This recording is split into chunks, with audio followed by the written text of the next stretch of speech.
మోహన్ బాబు విద్యా సంస్థల్లో కీలకమైనటువంటి అంశం ఏదైతే తేడా జరుగుతోంది, తప్పు జరుగుతోంది, పేరెంట్స్‌ని వేధిస్తున్నారు, ఇబ్బంది పెడుతున్నారు అంటూ దీని వెనకాలన అప్పుడున్నటువంటి సంస్థలకు సంబంధించినటువంటి హెడ్ పేరుతో సహా బయటపెట్టాడు మంచు మనోజ్. తన సోదరుడైనటువంటి మంచు విష్ణు ఈ వ్యవహారాలను చెడగొడుతున్నాడని కూడా చెప్పుకొచ్చాడు.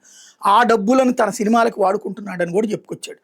అప్పుడు మోహన్ ఇది విష్ణు మీదన కోపంతో మనోజ్ ఇట్లాంటి అభాండాలు వేస్తున్నాడు, ఆరోపణలు చేస్తున్నాడని అందరూ అనుకున్నారు. తీరా చూస్తే ఇప్పుడు మనోజ్ ఇచ్చినటువంటి ఫిర్యాదు ఇదే, మనోజ్ ఏదైతే చెప్పాడో అదే నిజమైంది.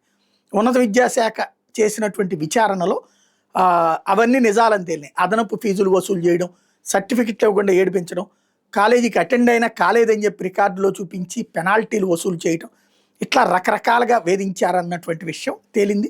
చివరికి అసలు ఆ యూనివర్సిటీ గుర్తింపే రద్దు చేయమని చెప్పి కేంద్ర సంస్థలకు సిఫార్సు చేసే స్థాయికి వెళ్ళింది. దాంతోపాటు దాన్ని శ్రీ వెంకటేశ్వర యూనివర్సిటీ వాళ్ళని తీసేసుకోమని చెప్పి ఉన్నత విద్యాశాఖ ప్రపోజ్ చేసేటటువంటి స్టేజ్కి చేరింది. అంటే దీన్ని బట్టి మనోజ్ చెప్పింది నిజమే అన్నది ఇప్పుడు స్పష్టమవుతుంది.